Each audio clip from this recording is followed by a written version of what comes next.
Can you actually make money selling AI? There's so many young experts online these days claiming to make millions from AI. But which of the AI skills and services actually make money? Like what's in demand? Like what are people paying for? And what's actually working? So today, we are going to find out just that. I'm going to sit down with a business owner and I'm going to pitch him the most popular AI services and AI skills across YouTube, TikTok, and Instagram. And we're gonna get his live thoughts on each of these AI services. We're gonna pitch them different prices, and we're gonna ask them exactly how a beginner with no experience can sell them each of these AI skills and AI services. Each of these will be graded on a 3-point scale. 1 point for a positive reaction to the skill or service, 1 point for pricing that makes sense for him as a business owner, and another point for if Michael would pay a beginner with no experience to do this for him. After each point is graded, we'll have him tell us exactly how he wants us, right, me or you, to sell this service to him as a beginner. Okay, let's go. So my name is Michael Kim. I've been an entrepreneur now for more than 20 years. I currently manage a team of 12, or I have a director for like my e-commerce business that manages a team of 12. In the past, I've managed as many as 25 people. On Facebook, I'm probably getting 3 or 4 messages a day on people trying to pitch us something, or at some point, someone on my team is looking at some sort of system or program or software or something to optimize what we're doing. So the first AI skill or AI service is selling AI chatbots. Hello, thank you for calling Clinic. How may I help you today? Hey, I want to book an appointment for cleaning. Okay, I can help you with that. To book your appointment, could you please provide your full name, preferred date? Okay, the earliest we can book you in is for tomorrow, November 9th at 10 a.m. Does that work for you? Yeah, that works. Perfect. So to confirm, you're all set for a cleaning appointment tomorrow, November 9th at 10 a.m. I have your name as Haroon Khan. Your phone number? Is that all correct? Yeah, that is correct. And I wanted to ask do you guys have like free parking or something? Yes, we do. I mean, I guess if you're a mom and pop shop, right, and you don't have like a full-time receptionist answering calls, like that could be useful. I could see it being useful in different cases. Something as important as managing leads coming in, which is like the lifeblood of any service-based business. Like I probably wouldn't put that in the hands of somebody that is just getting started out. Now, if they've installed, let's say, a couple hundred of these for businesses and they've been able to work out the kinks and they understand like where there may be potential problems, and they can show me the actual use cases where like things are actually difficult, because I mean that's where I think it actually matters, like in the day to day, then possibly. But the way it was presented in that pitch, like no way. When I've been pitched this type of stuff in the past, one of the primary concerns we have is having something built that someone internally on our team can't necessarily fix or doesn't have the expertise to fix. So that means every single time, we have an issue with it or we want to modify or whatnot, we have to keep going back to the vendor to get it, modified or adjusted to our needs or fixed. And again, it's something as mission critical as like lead flow that, makes me nervous. Everything always comes down to, what's the ROI? And if we had an issue where, you know what I mean? Like if we knew that we were, losing a bunch of leads and like that's where the issue was, like that's where it was like a bottleneck for us, then I could see how like we have so many leads coming in, we don't know how to manage all of them, where this could be useful, where it's like, it's less about it being perfect and more about just capturing more revenue. Then yeah, that would make more sense. So the number one thing is you need to be able to handle objections. And so giving the AI like just an ideal scenario of someone saying, oh, I want to book this, and then they're saying this works, like that doesn't really show anything. I mean, that entire thing could just be scripted, right? Like I'd be more interested in seeing something along the lines of, somebody talking about a whole bunch of random stuff, because a lot of times when you're talking to these people, like they're going to tell you their life story about like what happened that day and what's going on, and I want to see an AI agent like actually handle that type of stuff. And then if the time didn't work, and then other questions people have about the actual service. So I mean, it's almost like, I mean, I guess it does happen, but at service-based business, you almost never have someone just call and say like they want to book an actual time and service. Like they're always going to have some sort of question. So didn't, handle any objections or actually dialogue with the lead. So okay, next up is AI automations. In this video, I'll be showing you how to build an AI-powered email assistant that can watch for all new incoming mail from Gmail or Outlook, let's say, and tag it based on what category it falls into. And if it's a category that needs a response, for example, if it's urgent, it'll automatically create a draft based on how you would normally respond to emails. and put that draft right in your inbox, ready to send or modify to whoever's sending you email that's urgent. So let's just do an example here. Let's just do quick follow-up. And I'll just say something like, are you still available to build that AI chatbot, right? Something urgent you'd want to respond to quickly, like, sales conversation. So I'll just wait for this to get tagged. This will pull the inbox, pull it every single minute. So this might happen in a few seconds or, up to 60 seconds. And after it recognizes that this is actually an important email, it's going to create a draft. And you can do a whole lot more. Yeah, I mean, I guess potentially thumbs up. Oh, okay.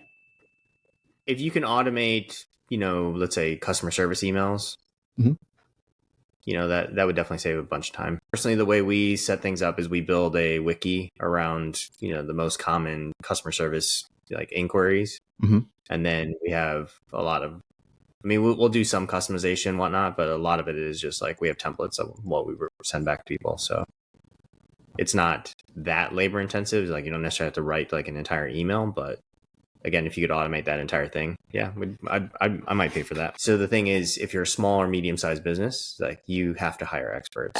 And so hiring a beginner is, that's I don't know, that's a huge mistake. It costs you a lot more than like whatever you think you're saving in terms of hiring somebody on potential, as opposed to hiring someone that can actually do it. Like you lose way more than that. And again, that automation, I've seen a ton of these end-to-end automations, and that one seems pretty straightforward. Not paying $10,000 for it though. You could probably figure it out, and it probably costs a lot less than $2,500. There's no way that we would pay like an ongoing monthly rate. Like even if it was $500, like I'm not paying $500 a month to have this automation, because most likely once you dial it in, like you don't really need the vendor anymore. You don't need them to maintain or whatnot, right? So it's really unlikely that it's going to break.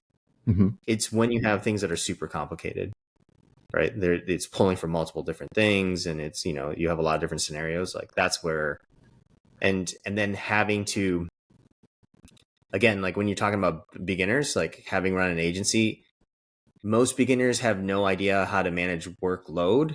So if they get a bunch of clients, then quality of the service tends to like go into the crapper, right? So like you don't get the response time, the quality of the stuff that they're doing for you tends to go down. And that happens for multitude of different reasons. They're either making so much money, they get kind of big headed about it, and they don't think they need the clients because they're generating so many new clients, or they just don't have the time. One, I would make it very niche specific. So I would gear it, I would sell it to, like, if you're going to sell it to plumbers or roofers, right? You find a niche where the main issue that they have is they can't handle all of the calls, right? Whether it's like they can't handle the calls because calls are coming in like off hours, like so like outside of your normal operating hours. So like let's see if your business opens from like 8 to 7 or whatever. Yep. Well, overnight or whatnot, like no one's answering the phones. Then having something like this where if somebody calls in the middle of the night and you have some sort of automation, like let's say you're a plumber, right? Someone has a plumbing emergency in the middle of the night and somebody calls in, the AI can determine whether it's an immediate emergency, they need help right now, what type of thing it is. And then the automation will call you. And then you can decide at that point whether you want to take that call, that emergency call. That makes more sense. But again, it's like find a specific niche and then solve a problem that niche has. Okay, next up is selling AI websites. I will show you how to build, set up, and even sell these AI-powered websites with an easy yes offer that's going to get them interested on the spot. Let's build them an entire website. You select the industry, you hit next. These are my settings I like. We want the business to generate more leads. Content should be friendly. Then go ahead and click generate. And boom, now it is done. The whole website is built for this business, ABC Landscaping. And if you want to edit this, you want to edit the content, you want to replace the logo, that's amazing. If you want to go above and beyond, you can even find their logo online, on social media, on Google, and put it up here. And as you can see, the whole thing is done. The images are here. The content is inserted. We even have some sample Google reviews. Now, is this going to be perfect? Of course not. But all you're going to do is just show them this homepage and said, hey, here's the first draft. And so now you're setting yourself apart from everyone else. Because even if, let's say, they want to change a bunch of things, you're still not starting from zero. It's tough because, like, I've sold a lot of websites. Okay. So I would lean more towards thumbs down. Is it possible to, like, what he's doing is sort of like a reverse sale where you've done the work already. Yeah. But I've literally never met a website, like a business owner that looked at a website and was like, yeah, that is exactly 100% perfect of what I want. Like most of the time there's so much that goes into changing. Like I want it to say this, I don't like this color scheme. Do we have to use this picture? I mean, they have a ton of opinions on how to do that, like what they want, what it should look like, what it should say. So like one of the tactics I've seen that I know works is people will go into Google Maps and they'll, look for all the listings in Google Maps that don't have a website listed. Yeah. And then, you could build, like, again, AI makes it super easy. So it's not, instead of taking you, 20 hours or whatever to build this website, like you could build it almost instantaneously. And then you could send them messages saying, hey, do you need a website? Because I built this for you. And then it's like, this is what it costs. I could see that actually working. If you go into a niche where, people are being pitched like $10,000 websites and they're like, oh, $500 makes a lot of sense. You're like, that's awesome. It's only gonna cost me $6,000 a year. But the problem is that that business model almost has churn built in, meaning the client is going to stop paying at some point because once they realize that they have a website with no way of getting people to the website and it's not actually generating clients for them, then at some point they're going to be like, why am I paying $500 a month for this website that doesn't, actually do anything? Websites are not, if you build it, they will come, right? Like it's just one component. You have to be able to generate traffic. And so, if you're not offering traffic generation services, like a lot of times people will spend a ton of money on a website and they have no knowledge, or like they don't have a system to generate traffic to the website. And people cannot buy or book or, schedule a call, whatever it is. Like they can't do that thing if they never see your offer. To make people sign contracts for minimum commitment, 1 year commitment. 1 year. So that, minimum, right? And then you can always build the offer. So like if they know they're going to do this for a while, you're like, if you commit to, 2 years or 5 years, like, the rate goes down. But you work out the numbers, make it make sense, obviously for them and obviously for you. But that's the thing is, again, when we were talking about continuity, if you're doing a service-based business, you get people to commit for a period of time and they'll more than likely stay on. All right, next up is AI copywriting. So I've been running this dope little business called AI copywriting since January of this year. And a couple months ago, I signed my biggest retainer client at $8,000 a month. And in exchange for that $8,000 a month, I use AI to write marketing emails for this guy. You might think that $8,000 a month is an insane amount of money to pay somebody to write a couple emails. But the first month that I started with this guy, we did $200,000 in revenue, and about $50,000 of that was attributed to the emails that I wrote with AI. So I made this guy directly $50,000. I got paid $8,000. Oh yeah, I mean it definitely works. Okay. I mean the major benefit for us is if we hire a copywriter to write, let's say like a 10 email sequence. It costs us like $1 to $2,000 depending on who we hire. It takes like a week minimum, sometimes longer, to get the emails written and back to us. And that's like first draft, where I can get like 80% of the way there using AI, and it takes like 10 minutes. A brand new copywriter doesn't have like a wealth of experience. Whereas if they're using AI and they're prompting correctly, they're going to get way better results probably than what they're writing. It'll shore up potentially like where they're lacking. For the skill itself, thumbs up. For the price point, thumbs down. Okay. If the business has a ton of emails, like it's generating a ton of leads, and they do like next to no email marketing, then there's a huge opportunity to come in and say, hey, if we just, put the sequence in and where we start, consistently emailing your list, like this is the potential revenue that you could get. Right. So there's the potential upside there. And then the business owner is like, oh yeah, this is something that we're, lacking, and there's a lot of opportunity.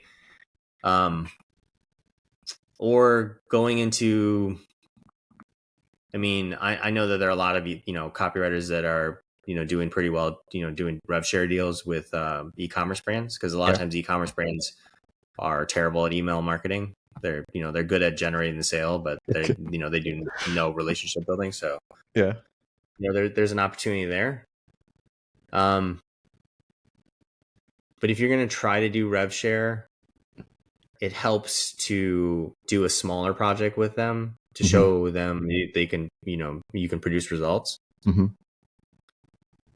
but don't do too many of those, right? So, you get locked in at a lower price point. Like if I paid, $1,000 for an email sequence and it made a bunch of money for us, then trying to jump into a thing where I have to pay you $20,000 in rev share for every email, or email sequence, like I probably wouldn't make that jump necessarily. But you can find opportunities, like when people have multiple businesses, that always helps too. So always like trying to think of like what it looks like at scale, and then trying to figure out how long it's going to actually take you to execute on those things and fix those things. That helps. Okay, last but not least is AI video copywriting. If you're in the Dallas-Fort Worth area and you're missing teeth, then you don't have to worry about the cost of replacing them. We understand the importance of a beautiful smile and functional teeth. Now, guys, that was all AI. That was me sitting here creating a script with AI to then create the audio, and from there, do the dream face lip sync to the client's face to make this video that they can use, on Facebook, Instagram, Meta, wherever they want to get more clients and leads for the business to make more sales. Guys, this is the power of AI video, because now the client can make more money and spend less time doing marketing and then just pay you to do it for them. Like, God, that is their dream scenario. They don't want to do work. They don't want to do work. They want to pay you to do it for them to make more money. And they love this stuff. Oh, that's definitely a thumbs up. Generate good copy and then turn that into an actual, being able to turn that to a script and an audio, and then an AI video where like you go to, you work with clients and you go on filming day, and like some people are just terrible on camera. Yeah. So, they get super nervous. Like, it's not a knock on them, but like some people are just, they're not built for that, or they're divas. Yeah. Or like they're just difficult personalities or whatever. And so being able to bypass all of that and create the actual, asset that's huge. Yeah. I would 100% have to see examples of their work prior to that. But if what I saw looked good and made sense, and like they could demonstrate that that's something they could reproduce on a regular basis, then sure. Yeah, it could be demos. If they came to me and they said, hey, I pulled this, like you were describing, I pulled these videos and then, built this, for me. I think at $2,000 to $4,000 in my current business model, businesses, yeah, I could see, I would probably pay that. If it meant that I had, I didn't have to do any social and didn't have to worry about it.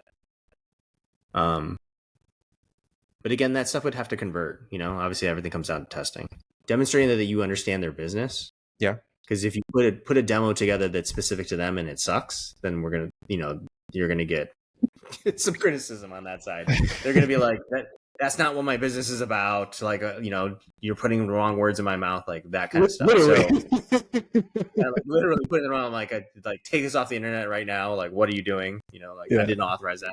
So that's one of those things that you potentially, but yeah, if you can show, yeah, maybe not making it close to home, but like you can show demonstration that you understand their niche and you can create these, different videos. It's going to, and I think if nothing else, like AI is going to become so commonplace that, people are going to be more accepting of it.